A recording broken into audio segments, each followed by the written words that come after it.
Ladies and gentlemen, welcome to Flock of Seagulls, is our name, and then we're also going to be getting onto episode 1 of Flock of Seagulls, which covers the movie. Maybe we'll jump in. No. God damn it. The movie sucked. What was the name of it? Above the Law. Yeah, I think a short recap of the movie we watched Above the Law, a movie starring Steven Seagal and that woman that you say is in every movie but was actually in this one. Pam Grier. Pam Grier. A surprisingly woke movie for being Steven Seagal's first outing. Oh, absolutely. It was just like a dumb as hell, shit show action movie to start with, but then somewhere in the middle took like a political stance turn. And just like actually spoke truth about the CIA for about 40 minutes. However, I'm not convinced that they thought they were speaking truth. I think they thought they were making a dramatic story that they thought was ridiculous and crazy, except for it's actually what the CIA does. Yeah. I don't know. I think they knew what they were doing, man. It's 1988. It's like right after.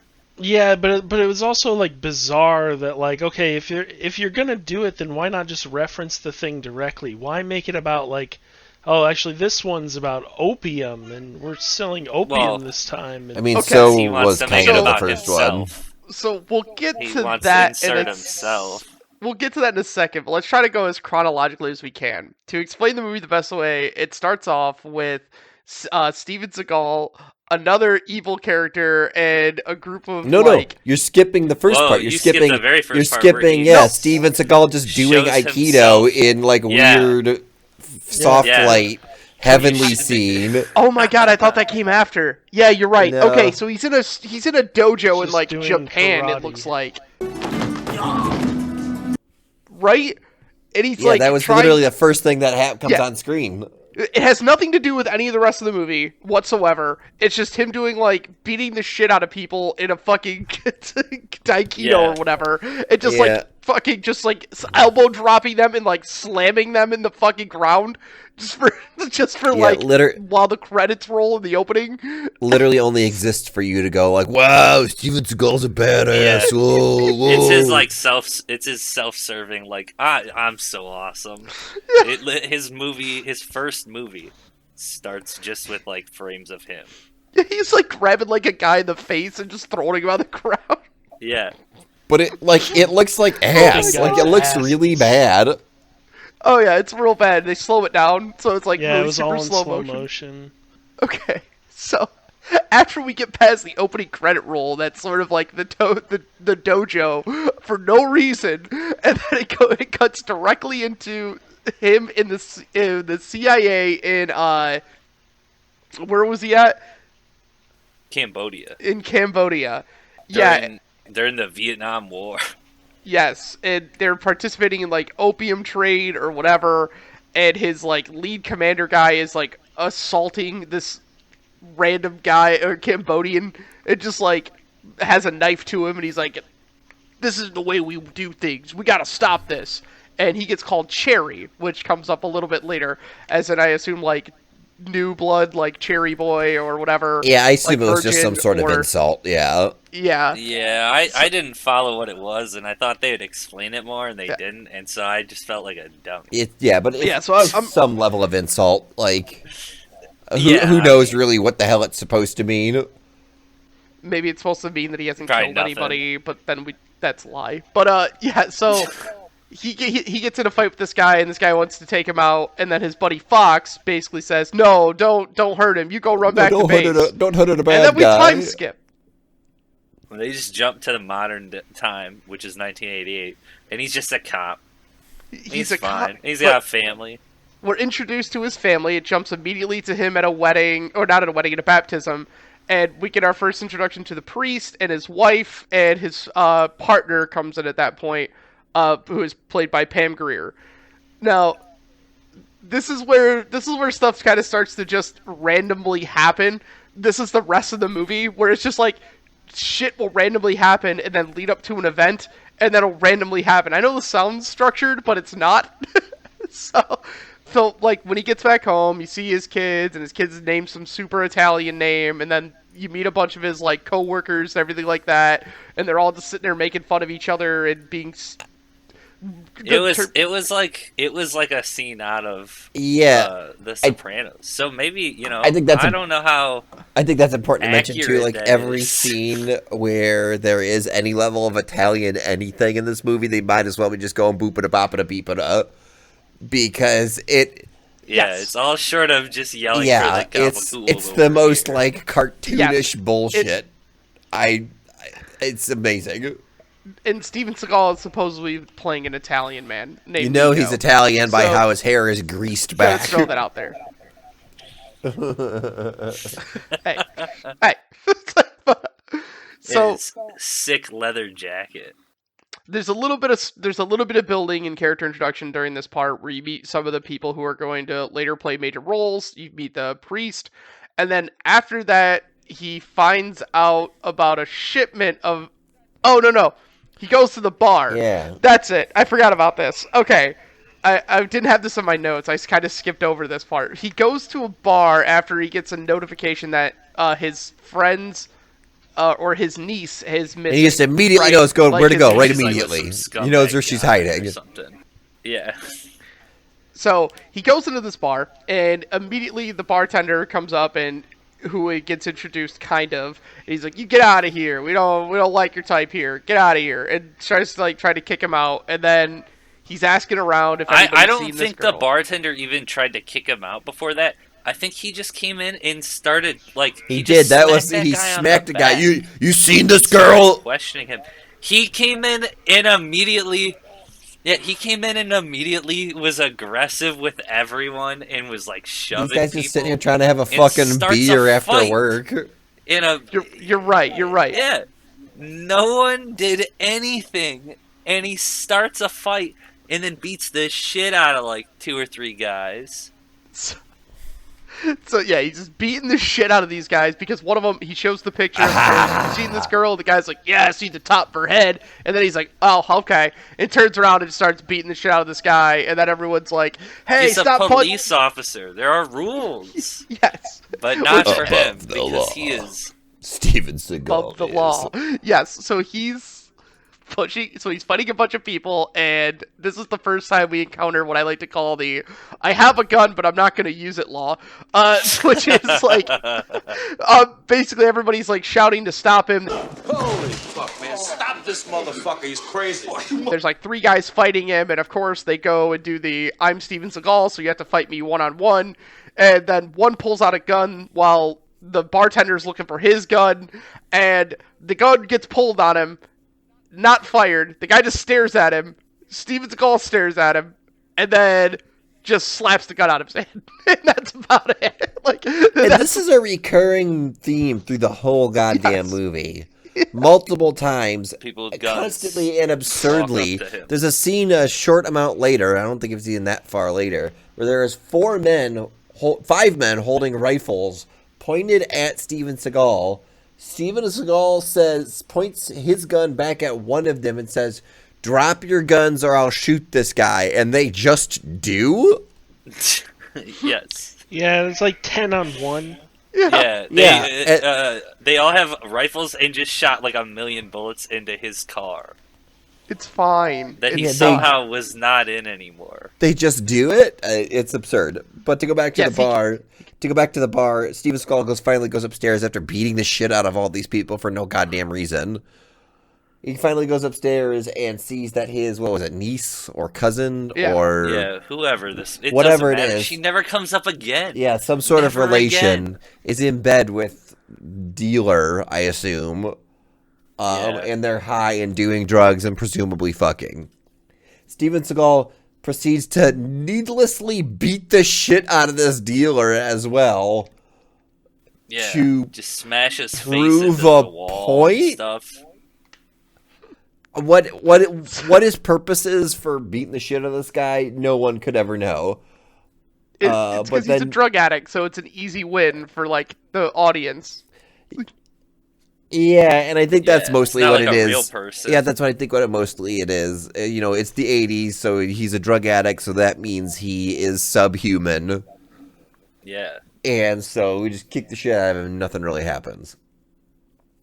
He takes the So daughter while he's he takes the daughter away and downstairs and back into the car, yeah. But before that, when they get to the stairs, that's where he finds out about this deal. The drug dealer's like, "Hold on, man, I know some stuff. I can tell you some stuff." And while Steven Seagal just keeps slapping the shit out of him, he's like, I got some information for you." And then he finds out about a shipment that's supposed to happen. And this is where the first investigation starts. And so he takes the girl back downstairs. The cops come in. They arrest everybody at the bar, except for Steven Seagal, because apparently he's allowed to do this. But Hey, he's a also cop. not. He's allowed to do it. But he's also not. Um, so, so as they take him down and as they go outside, he starts to learn about this new stuff that's happening, and this is where he begins the first investigation. So he goes and tries to find anything that he can, and the first thing that he does is he finds this Italian mob boss drinking in or mob gangster guy drinking in what is an upstairs warehouse, that they just basically put tables in a dance floor to, and it's clearly looks like it's been not renovated. It's not like a normal bar. It just looks like they set something up for him to sit at and deal with, and the guy's like. He sends him a letter, and the guy's like, "Yeah, you're going to get your shipment on Tuesday. Your car parts on Tuesday." So they keep repeating this, and then he goes and dances with Pam Grier, and this sets up for the next moment where they go to this, I think it's dock ramp area. I think it's important to mention in the scene, too, where he's supposed to be discreetly observing this guy and his crime friend. He just and dead he's stares. absolutely dead staring him for the entire time they are in the bar. And no one seems to care Doesn't or make eye notice. contact, doesn't blink. He just stares at Crime Guy 1, talk to Crime Guy 2. Introduce their girlfriends and to their each broads. other.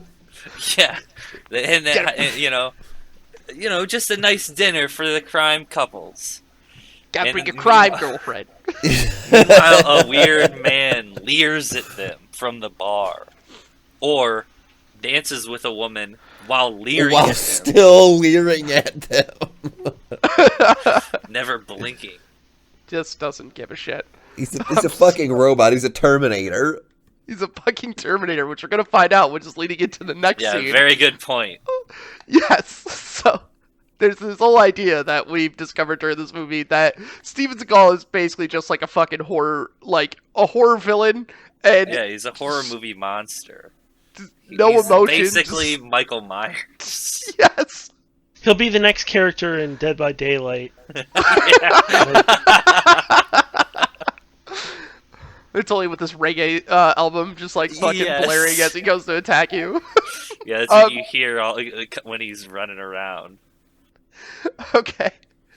So finally he gets to this pickup zone, right? And they're all Dude, the map would be inconspicuously on the Crystal Cave. God damn it. So they get to the loading zone, and it's they're dressed as the most conspicuous people possible. So, they have they got their lab jackets on, and they got their hard hats, and they got giant wires coming down from them, and it's blatantly a place full of cops. Yeah.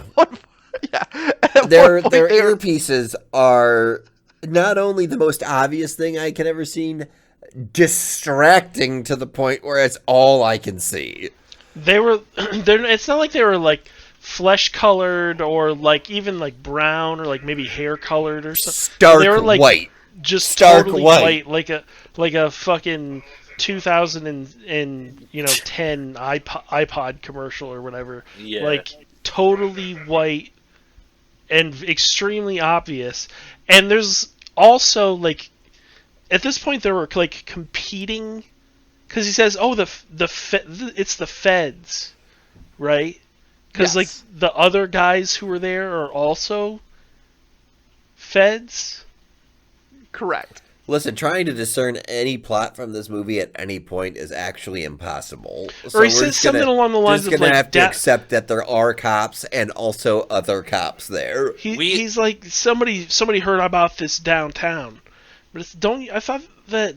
I mean, look. I thought this movie We sucked, should've- and I barely followed it. What is he? I thought he was in the CIA. What downtown is there in the CIA? Yeah, no, He's he's not in back. the CIA. He's back in a He's local not in the police CIA force anymore. at this point.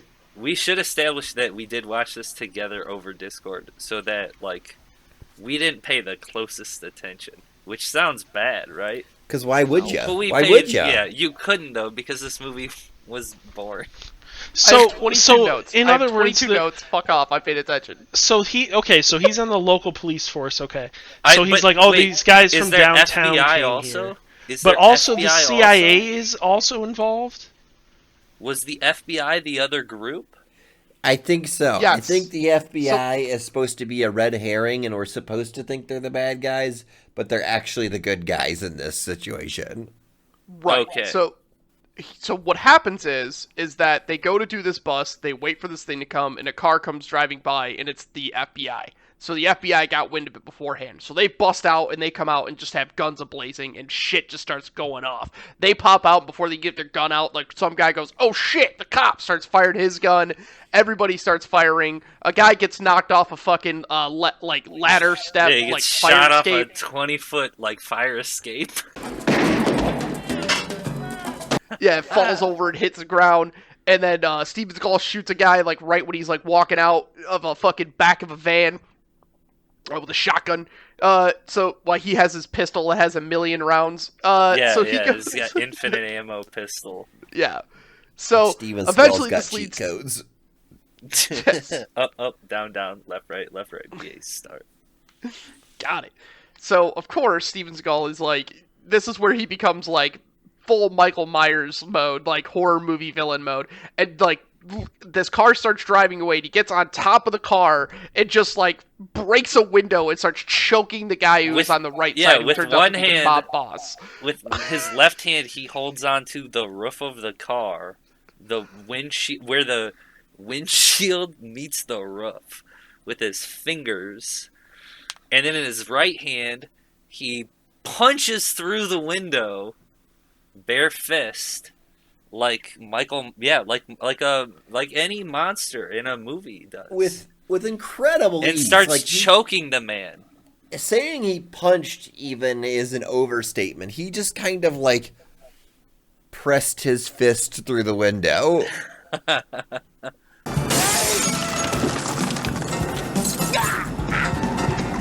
It was incredible to see and extremely jarring and extremely bizarre.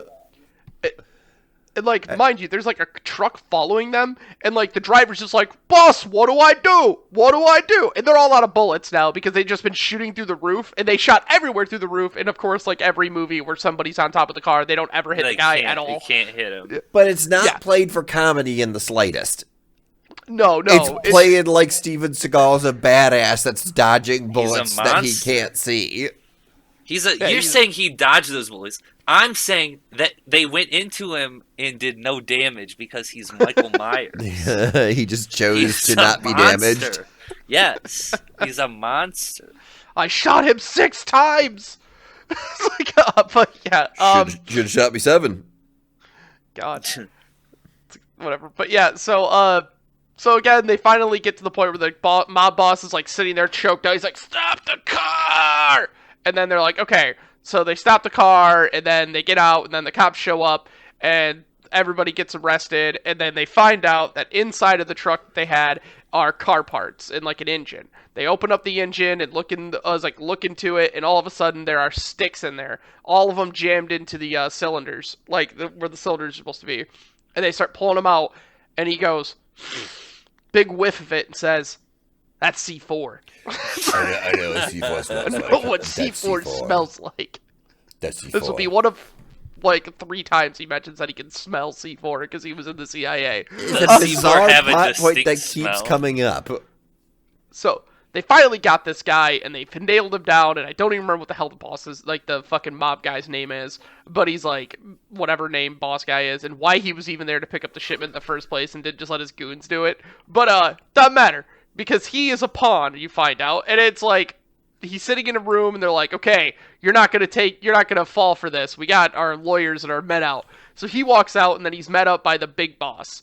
his boss, and he goes, "I'm not here to babysit you." So this guy gets out, and Steven finds out that this guy escaped, right? And he's like, "This is bullshit. I want to find out what's going on with this." But before that, he's got to go to church. Yeah, it's important that he goes to church because he's got to be a good son for his mom.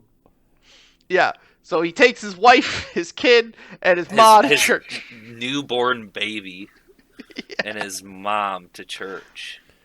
I gotta make a comment on this, like, really quick. The wife is like the most useless character in this show. Like, She's movie. barely in it. For her. She's barely there. Yeah, That's not true at all. She has to deal with her infantile husband, who she begs multiple times in the movie to explain to her what is going on, what danger their family is in. Anything. Tell her anything about your past life. She virtually doesn't know anything about him, apparently. And he refuses to say a word. So, to yeah, her. like, you This would happens use this like woman... 2 or 3 times. You would use her as a plot device to, like, to dump exposition. Like, he could open up to her because he's trustworthy of his wife and be like, "Oh, hey, I need to explain to you what's going on here." No, they don't fucking do that. They just... No, she gets down on her hands and knees and begs him to tell her what is going on. They don't He give... won't. They don't give two But he flying does. fucks. He does. Eventually, it's the end of the movie, Yeah. so we can't get there yet. But he only tells her We'll what's get- going on when he tells the world what's going on. Yeah. Yes. When he has this Neil Breen moment. Yes. Which I'm pretty sure all of Neil Breen's movies are written off of this now. Yeah, Oh, all but- of his movies are based on Above the Law, for sure. Because Yeah, this is just a better made Neil Breen movie. So, okay. So, at this point, we're at a church, and he's going in, they all sit down, and this lady with, like, basically what is essentially, like, a turban, but, like, covered her face, like, a thing, sits down. I don't think white. it was like that. I think she just had it was Just just some sort of like veil, a shawl yeah. to try and she's just trying to cover Sure. up who she is. Okay, that's fine. Later, Yeah, knowing what I know it's about fine. Steven Seagal, that's what I was just assuming. Yeah, but, like, Yeah, but it could have been, that but I really- think this is that really wasn't before in like that. the cultural zeitgeist at that point, though. you're right, you're right. DJ, are you suggesting she's trying to like hide her identity from the movie? Like she doesn't want to be associated with Steven Seagal's movie? No, but that's The great. actress is trying to separate herself. Yeah. That's She's like, basically- yeah, be in I'll the be in film, your still get movie, that- Steve, get but that money." I want to wear a shawl over my face the whole time.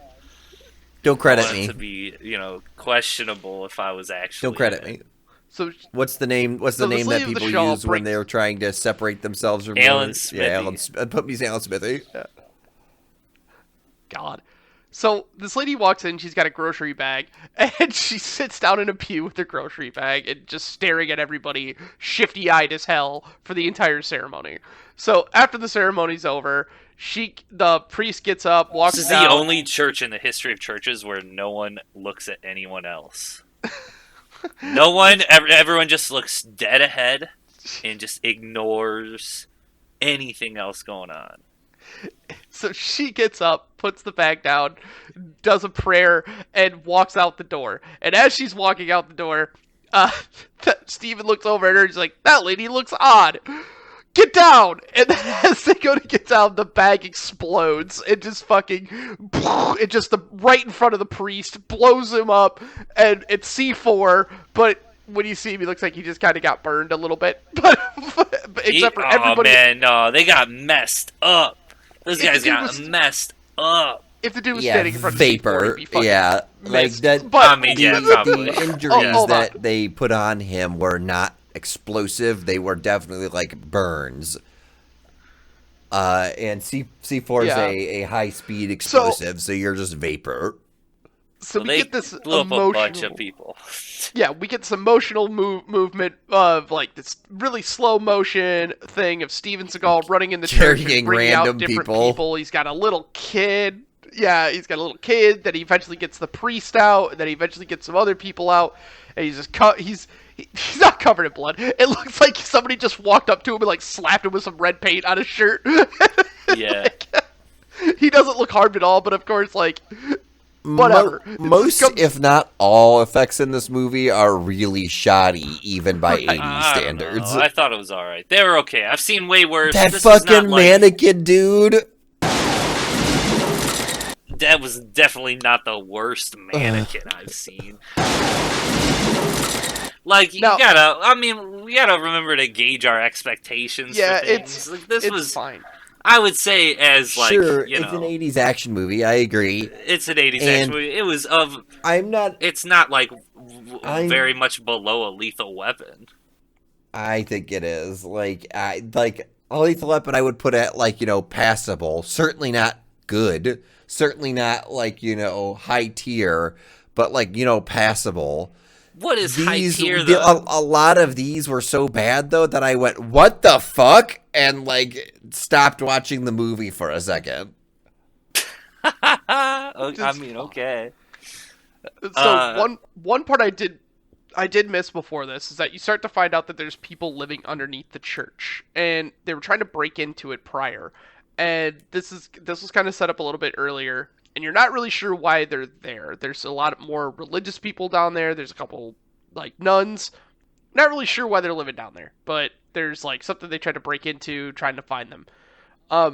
This is before, so they blow up the preacher, blow up everything, and Steven immediately goes, they're trying to get to who's ever under that church. Something's going on.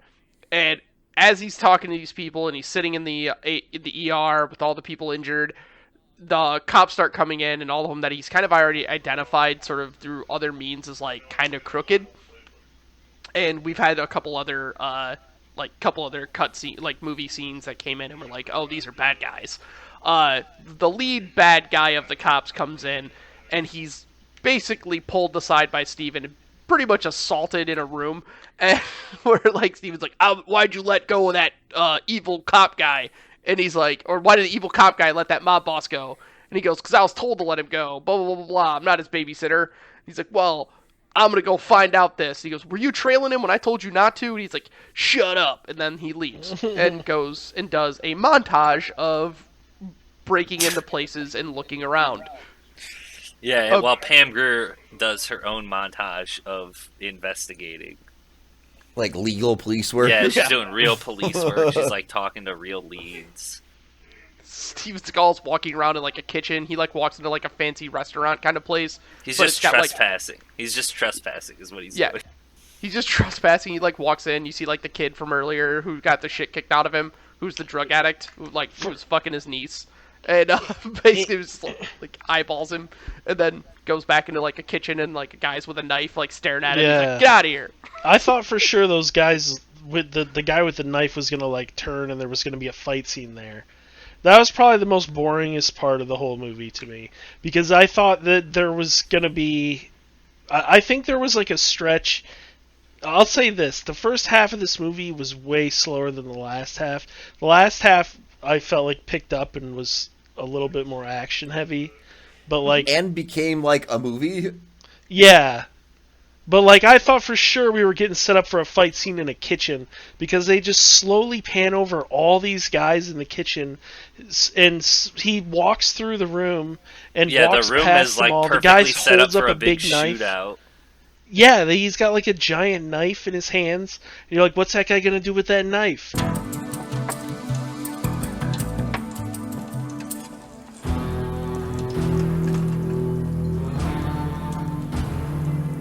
Nothing. Just nothing. Just and cut to the next scene where he's, I don't know, he was walking out of an auto parts, like a mechanic, in the middle of nowhere. It seemed totally different area, totally different setting. The guys in the kitchen guys are just yelling gone. at him. All the potential of the knife fight that could have been. Jesus. So yeah, by this time they're walking around, and Pam Grier goes inside of the church, and she's looking around trying to figure out what she can find.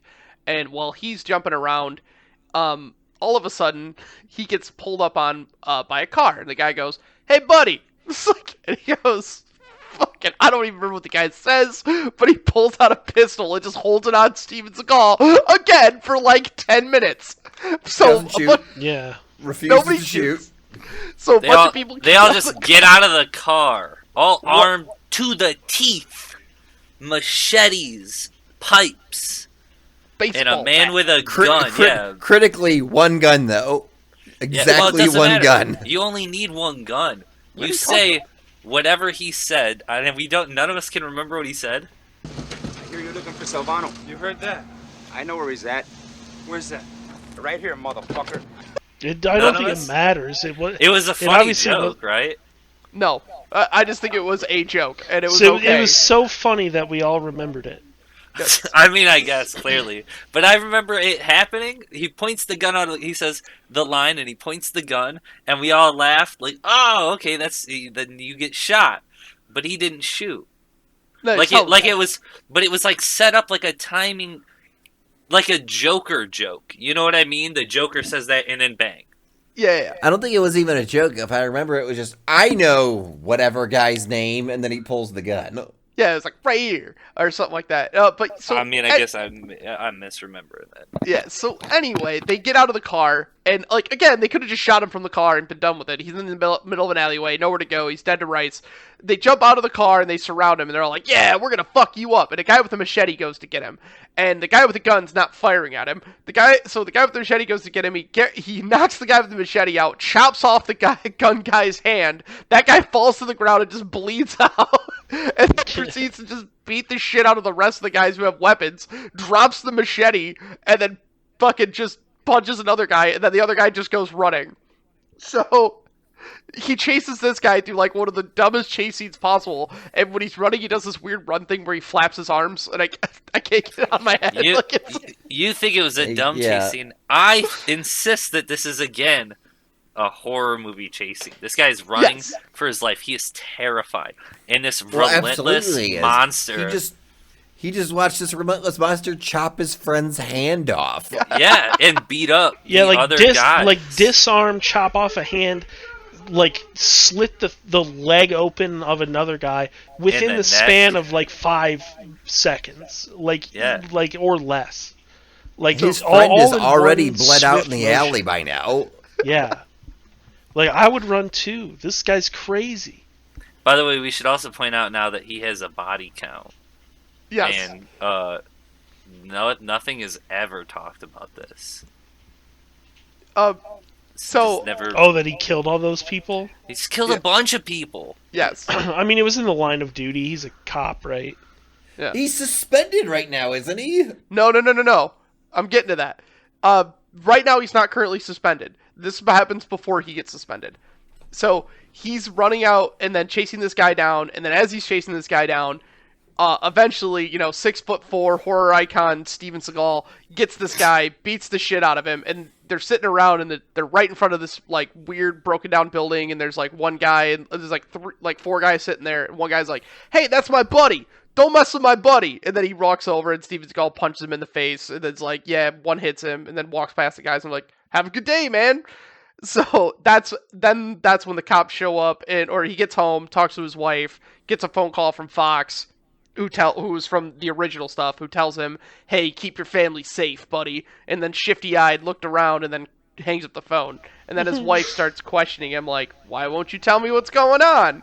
And Obviously, some fucked up shit is happening. I feel like I deserve to know about the fucked up shit that's happening. "Who the fuck calls you at 2 a.m? Don't worry about it. He's halfway across the world. He just forgets time. He gets all He's drunk." drunk. He's drunk. That's he the says. problem, yeah. He lies to his wife. Doesn't tell her how much danger they're in. That their family's being threatened. He's awful. I'll tell you the truth Nico one day. Toscani is his character's name. Awful, Yes. awful guy. Terrible. Actually, guy. the villain. Big And the monster. villain of the movie. So As Ron pointed out, he should be in Dead by Daylight. yes. So he calms his wife down. They go to sleep, and then all of a sudden, boop, boop, boop, boop, boop, knock on the door. He gets up, grabs his infinite ammo 1911, and fucking puts it in his pocket and gets walked up to the door. And then all of a sudden, it's all the cops, and they come. "Sorry, buddy, I gotta take you downtown. It'll be all right." And so then the evil cop comes out and he goes, "Yeah, give me your gun," and tries to grab his gun, and then he starts fighting him, and everyone's like, "Hey, everybody, calm down, calm down." So then they just basically break into his house and start ripping through stuff and just throw stuff in bags. They're going through his wife's panty drawer and like just for no reason, just throwing shit around his house, like fucking ransacking it. And Steven Yeah, Seagal's they trying to obviously look cool. already know he's a fuckhead. Yeah, Like, they obviously already have something. What are they looking for?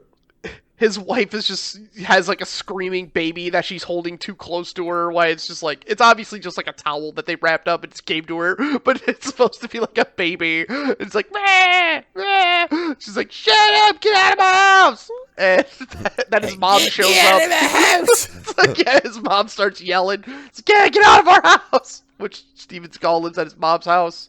That's my opinion, but so he gets arrested, and this guy's got like he gets basically brought back downtown, and like one of the guys, the owner of the motor shop, is just like, "Ah, they got you, you prick!" And he's filing a police report saying that he came in and slapped everybody around. It was a huge dickhead because Because he Steven Seagal's a did, and dickhead. he was. Yeah, Yeah, it's like he did the that. The bar owner. Oh, it was the bar? No, I think this one was the auto parts owner. I don't think that one was the bar owner. Doesn't matter. But so he gets brought in. Obviously, it's got the 1980s captain guy. He's just like smoking a cigar. He's just like, "Hey, Who, like, you're a loose fucking by cannon." the way, fucking kills it. Yeah, Yeah. fucking born for Amazing. that role. Put your ass in that chair. Oh yeah. And goes, "Hey, fuck you, guy." He's like, "You're fucking gone. Give me a badge and your fucking gun. Get out of here." So evil cop's also sitting right next to him, and he's like, "Who do you think evil cop's working for, huh? You guys know what's going on." It's like Ed gets kicked out and says not to do it anymore. At this point, he doesn't stop. Obviously, he's still going to search for things, and Because he's above the law. yeah, so he gets suspended and arrested for being a shit cop is what I have written down. And then he goes, so as he's walking through the street, all of a sudden his car stops in front of a bunch of kids playing. And he somehow magically gets out of the car while five guys are simultaneously just firing on his car like a fucking mobster movie. Just like unloading fucking clips into it, just like... Yeah. It's something else. And he gets out with a single pistol, and then they all drop their guns. Yeah, he just comes this from the is scene side. I was talking about earlier. Yeah, he's just like, "Hey, don't do it, or I'll shoot that one guy." And they're like, "Oh man." Oh no, he got a stang. I guess I forgot that I had a gun in my hand. Maneuvered. Oh, Forgot that no. there's 5 of us and one of him, And we're like bloodthirsty mercenaries. and But- way more armed than him. So one guy decides to call his bluff, and while everyone's guns are dropped, he goes up and tries to fight him, and Steven Seagal shoots him dead in the middle of the fucking street. No, he does not go up to fight him. He turns and looks at Steven Seagal and steps toward him and says, "We could rush him. I don't think he could gun all of us down." And Steven Seagal just shoots him. Just Just fucking murders mean, him in the street. I mean, guess, all that's right. really what needed to happen because You're right. otherwise, You're right. Otherwise, it doesn't make any sense how he's able to hold all these people up at the same time. That's true. And they Like- would have just charged him then, right? So yeah, I mean, Steven... it doesn't make it make sense because why did they put their guns down? Like, if that guy felt like that, why didn't he just pull the trigger on Steven Seagal? Why didn't he Because just blow him plot away? armor. Like, Yeah, I mean, mystery. right? Why did he put the gun down and then get brave? Like he should just pull the like trigger. what the instantly and fuck? kill him. Like, it doesn't make sense. Like, I get what you're saying. Like, they're trying to make us like get that Steven Seagal will just kill these guys. That's why they did it. But that still doesn't make it make sense. Like, that still doesn't make it consistent with how they would behave. Well, it doesn't matter because not only will he kill those guys, he takes them hostage with his gun into a poor immigrant's shop, which we then like laughed like, "Oh, leave this guy alone. It's just a poor immigrant in his shop. You're gonna like mess it up." And Steven Seagal is like, "It's okay, I'm a cop," because this poor immigrant that we joked about him like that immediately was that guy. Was like, "Yeah, hey man, I don't want you in my shop. You're gonna cause me problems." and then Steven Skull just starts beating these guys and destroying the shop. Yeah. He like took them out of the street into this man's shop to destroy it. To the point In the where, background, the guy's just yelling. He's just like, "Oh, come to America, fucking Yeah. land of opportunity." Yeah. because I mean he's right, but like he destroys this shop to the point where this shop owner is going to be bankrupted.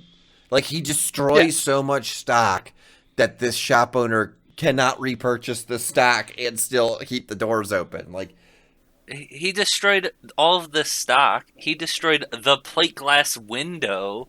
They destroyed the machines inside the store. Like Maybe he had insurance. Doesn't Gotta or have maybe so. he has to sue the police department. There's to sue with the For city. the what rogue money? cops. Like small grocery stores like that are not high margin businesses. Yeah. With what money is he going to hire these lawyers that to guy. fight the cops? He destroyed this man's life. He Yeah, ended it. This is all fucked. So, after he gets done interrogating these guys, he goes and hunts down Bad Cop. So he finally finds Bad Cop. It gets him I don't know much what happened here. This is kind of where I started fading out, but I know he gets Bad Cop, and then he takes him and gets a bunch of information out of him and strips him down and makes him jump into a lake. Yeah, why Yeah. did he do that? Was the part to me that was extremely bizarre. Like, why did he make him jump in the lake? And then why did that like make him a non-factor anymore? Why did don't that know. take Bad Cop out of the story? Look, I think you're asking great questions. I really do. I wish that I had answers. I don't know. Once you jump in a lake, it's over for you. You've been You're just humiliated dead. to You're the You've just point. played dead, a I video guess. game before. Don't you know what happens when Immediate drowning. Ezio Immediate falls drowning. in the water? Ezio's dead. Yeah, You he's dead. He can't can't. swim. He doesn't know how to swim, man. Mario, Dunzo. So, this is the part where the movie actually has Grand like, a Theft little bit of- Auto. Grand Theft Auto. I think You he can't I think he survive. gets with a Grand Theft Auto. You can. Okay. All of them. Fucking idiot. Way to go. Isn't there one of them you can't swim He also in? What's chose another game Ezio, you which can't was like swim one of the big things in that one was he could swim now. Was swimming. Yeah. I don't. You, Bob. You also maybe can really. swim in Mario too. Mario 64, you go swimming a whole bunch. You swim in a bunch of Marios. Now that I think about it, you swim in all of them. All right. Maybe there's Good. not an under. Is there an underwater level in the There first is. one? Yes. Okay.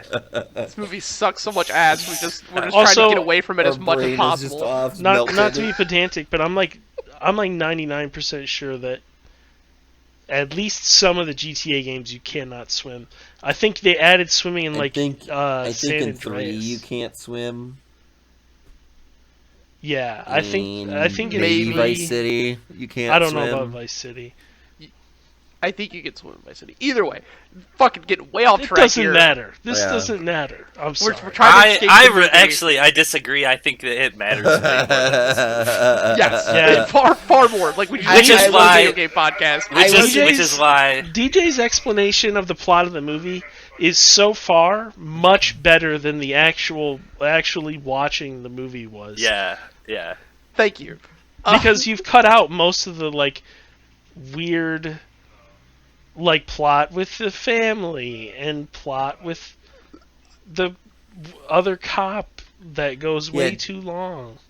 My brain literally just cuts it out. Like it doesn't he left give a out a fuck. long Like, sequence. it's- Rightly, by the way, he rightly left out a long sequence about like this baptism and their baptism party and like nonsense that's just supposed to make us feel attached to his family, but totally fails at that.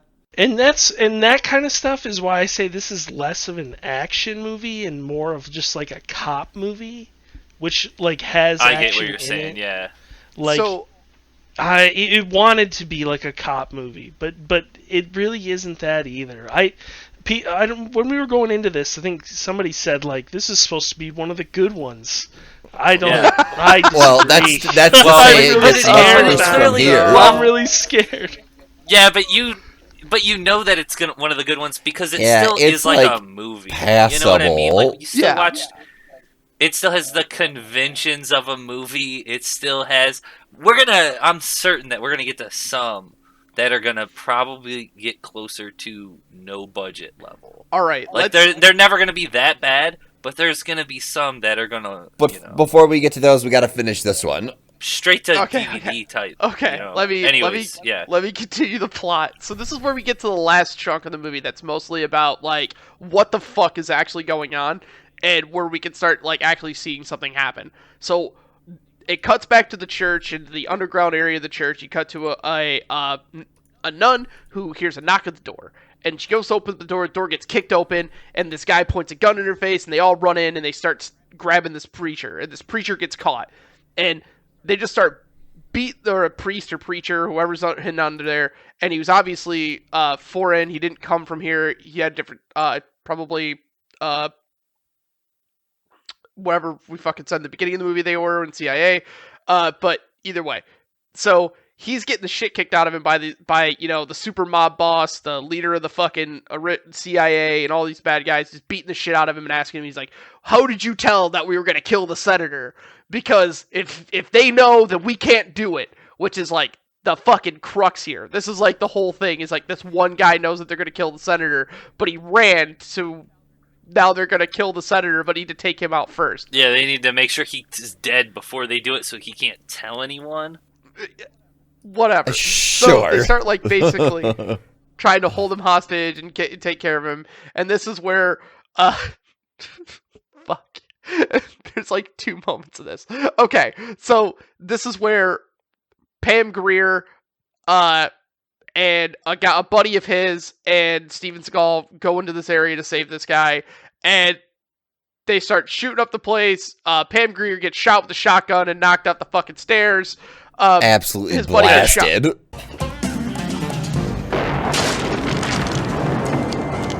Shot in the arm. From like 4 feet away. Yeah. Just right in the chest with a shotgun. Right.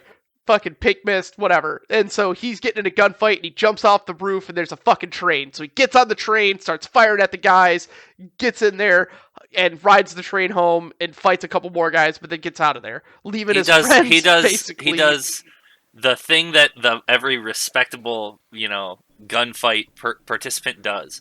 He runs from a non-crowded area into the most crowded, cramped space filled with, collateral damage. As many people as he can cram into a space. A bunch of elderly people and children on a train.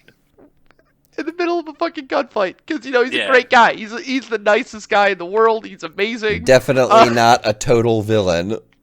Rush hour people coming home. He's like, I'm gonna bring the gunfight to them. Fucking sitting there on the train, like, fuck. Finally, the day's done. I can go home and put my feet up for a few minutes before I have to go in tomorrow again. I'm so tired. I want to go home and, go to bed. And whoops, time for gunfights in the train because he brought it here. This maniac brought it here. Running through the train, pointing guns in their faces. So prior to this scene and kind of moving into it, Pam Grier and she wasn't even involved in it. She got forwarded the information, but Steven Seagal went and visited some lady who was able to hack into something. Her friend had more information than wherever. It was at Princeton. Than Langley. Than Langley in the CIA, yeah. He has all of the CIA's database and then some, somehow. So it looks like, as Ron put, like a fucking abandoned laser tag fucking area. But it's like fucking stupid. They get this information, they forward it back to Pam Grier's character, who prints it all out and has it in front of her before this event takes place. So as she got shot, he runs back to her house for whatever reason, goes into there, so and you can finds have a all good the cry. information sprayed out. Yeah, and he's crying. He sits on the couch and cries. His friend's She's dead. And reading through all these little pieces of paper and seeing all this information, and then looks at all the stuff on her walls, and awkwardly she has pictures of him, his wife and child, and her all standing together. Yeah, extremely bizarre. Very weird pictures to have in a house, and it's just like whatever. And then it cuts over to Pam Grier in the hospital just fine. Yeah. Not just fine. She's got a shotgun, but she's fine. She's like not dead She or was anything. wearing a vest, and so her wounds are like mostly superficial. Yeah. So Steven Seagal decides that he wants to fucking, it's time to fucking finish this. So he goes and starts like locating the area where the big mob boss is located, where all this shit's gonna go down. He starts eyeballing the building, and he's on a building across from where the one he wants to go into. And all of a sudden you hear behind him, and it's Fox, his buddy from the first one in the CIA. And he just starts acting real weird. He's like, I knew you were going to scope this place out from here. And it's got a pistol to his back. And he's like, you come with me. We're done talking. So they go into a car park, or whatever you want to call it. And they're talking loudly in a car park, and he's yelling at him. And then they start going on this like rant about how the fucking CIA is behind everything, and how they killed 50,000 people and wiped out civilizations. He's not wrong. It suddenly gets like Duluses. Super woke about the CIA and how like they're destabilizing governments all over the world and destroying people's lives for drug money. I killed 30 million people. Fucking goddamn, it's this Neil Breen, but like less crazy. Yeah, it starts going on, and he starts ranting about it, and like Fox is yelling at him, and at this point, it's really hard to tell allegiances. Like, Fox has a gun on him, so it's kind of hard to tell if he's like actually hates him or like wants to hold him down, and start saying how much money he'd get if he like turned him in, but he's not gonna. And it's just a weird dynamic that's never really fleshed out at all. Yeah, the way I read it, which might be wrong, but like the way I read it is that Fox was trying to bring him in an effort to protect him from, Big Bad. Okay. And that's why in the following gunfight, when Big Bad shows up, Fox takes a hit and throws the gun to Steven Seagal, because it was never about hurting Steven Seagal, or like it was never about actually incarcerating Steven Seagal. It was a weird play to like try to protect him from Big Bad. Right. So at this point, Big Bad shows up in a bus full of people or like car full of people and starts shooting at them, and Fox takes a hit, and Nico Tortellini, Steven Seagal's character, grabs the gun and starts firing back, and then gets in a car and drives off, and gets a guy stuck behind him. The guy stuck behind him is like trying to throw his shoes at Steven Seagal, trying to get him to stop the car. It's Underboss that he was fighting for the whole first half of the movie. That's right, yeah, Underboss. Yeah. Underboss is on the back of the car. It gets slammed through a concrete barrier and fucking thrown out the fucking back of a building. And it's like this like bad dummy for the first like one shot. It's like 2 seconds, like 2 shots. It had to be like 2 frames of like one bad dummy. Extremely noticeable though. It's extremely noticeable.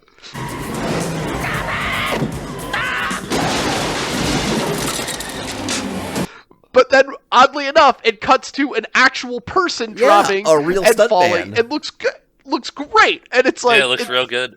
Yeah, it's amazing, and it's really funny. So the car gets jammed halfway outside of it. So Steven Seagal gets out of the car and then rolls and runs to another car that just magically turns on. Like, he doesn't even have to do anything. They automatically has its key in it, turns it on. I guess it's valet parking, maybe. So they just leave the key. I don't know. So they get the fucking key in, starts driving, runs into him, and then eventually gets, like, taken out of the car, and basically, after a big car chase, other cops show up and go, oh, we got him, and then the big boss guy is like, no, I want him alive, whatever, just fucking, and so they drag him into this fucking, kitchen, and they go, yeah, now we got you. We're gonna hit you with this truth serum, and for whatever fucking reason, and then it cuts to like the senator, who I'm pretty sure we haven't seen the entire movie.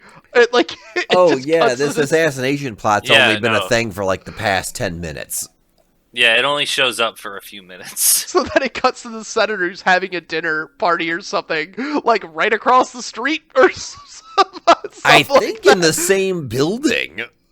Yeah, it's something fucking weird that is like, all right, whatever. So they hit him with the true serum, and this is the part where I kind of like faded out. I had to go take a piss. So somebody want to step in and explain the fight scene? I mean, it's hardly a fight scene. It's just like, more Steven Seagal being badass. He rips through the zip ties somehow and kicks Big Bad in the nuts. And I don't. And then he just kind of beats everybody up. Yeah, he just like beats he just him up. does. But then he like grabs the big bad guy. What does he do to him? So the Big Bad has a knife and starts swinging at him. He catches the knife and breaks the Big Bad's arm. Breaks the Big Bad's arm again, then puts him in like a reverse headlock and just snaps his neck. It was the most brutal thing in the whole goddamn movie. Very violent. Yeah. It was very violent.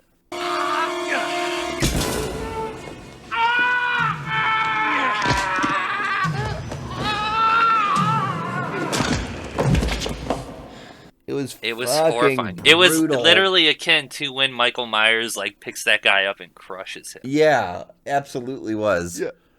But Right. the day is saved Or now. Legend Nico Tortellini. So he stumbles into the fucking senator's place and screaming about the fucking plot of assassination, and they get him, and everything's fine, and they go back to his house, and he's sitting with his wife and gives a huge thing about all these news crews are there, and they're looking at him, and the senator's walking in, and he's like, I've got your back, buddy, and he's like, we gotta stop the CIA and all their crazy bullshit, and they're coming to kill us all, and things, and starts going on a rant, and then it cuts to fucking credits, like, immediately. Yeah. Yeah, he's just like, the CIA is killing people and funneling drugs and drug money to sell guns and commit atrocities. They showed us a picture of the Fred Capitol Roll. and had him monologuing with an echo, which led me to believe that we were supposed to think he was talking to Congress about, What? about... No. Yeah, I think Yeah. so. I I think think that- so. Yeah, I think yeah. so. Yeah, I think that's right. And talking to Congress about, as long as there's this and that and this and that and those, people will always live above the law. And then it cuts to credits. That's right, he said the line. He said the line. He did it. And it's very jarring and abrupt. It's just done. Just movie over. We're done. We did it. Finished. And then we did it. Credits roll. God. And like, it can't be stressed enough that this is post Iran Contra. Like this movie is not. This is not like a movie that happened that was made before Iran Contra. So the idea of the CIA selling drugs is like, It's not fantasy. not that it's not fantasy. bizarre. It's not that crazy, and also it's not like, okay, you're being very brave, but you're being very brave by like revealing all this stuff, but other people already did this. Like there were other people Yeah. involved. I guess this like new conspiracy of the CIA trying to assassinate a sitting U.S. senator, that's probably a pretty big deal.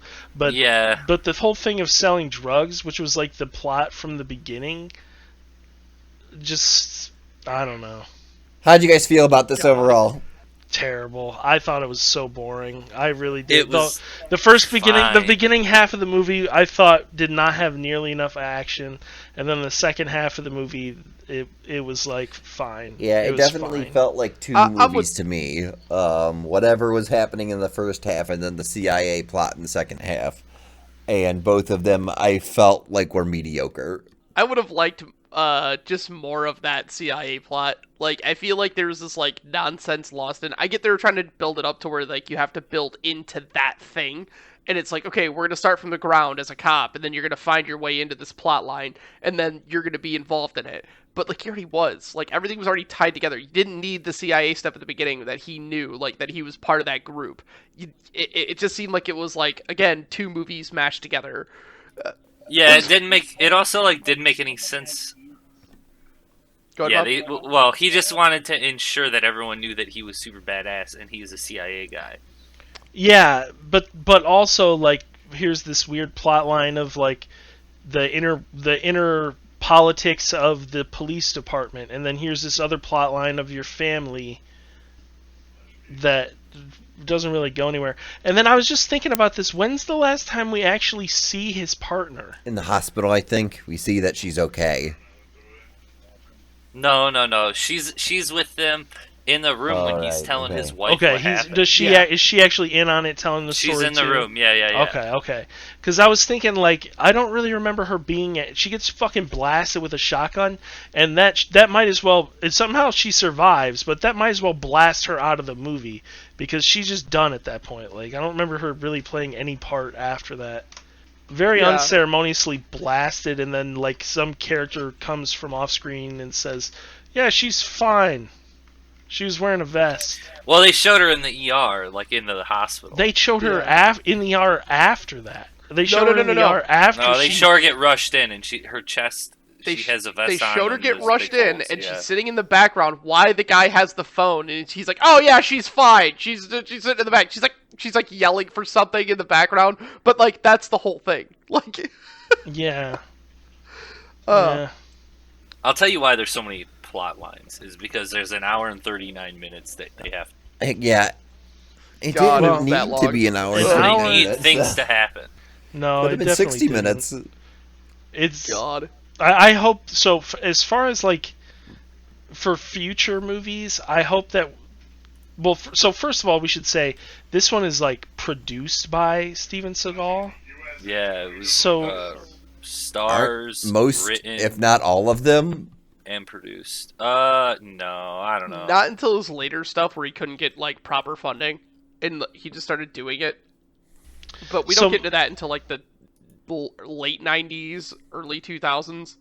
So maybe when he's working for someone else, it's a little better. But this just felt well, like over ambitious for what it should have been. I guess Fucking the- hype. I guess we'll find out because the next movie is Hard to Kill, directed by Bruce Malmuth, written by Stephen McKay.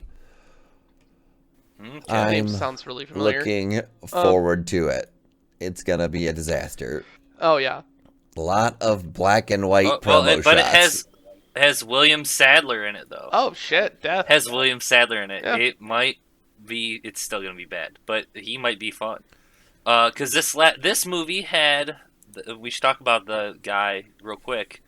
Zagon, which is his name. The villain's name is Zagon. Henry Silva played him. Now I don't know any Henry Silva movies, but he killed it in this. He did a great job. Yeah. Yeah. Oh, it looks he like was he just gets beat up by Chuck hammy. Norris a lot. hammy and stupid and like Yeah. overacted in all the right ways. Oh my god, he played Bane in Batman the Animated Series? It looked like he's in Ocean's 11. Cool. But he was also in something called The Silence of the Hams Oh, in he was just 1994. booing Spectator. But I look Oh. forward to that, and I look forward to joining you guys again to go and watch that together. I think next time we're gonna Yes.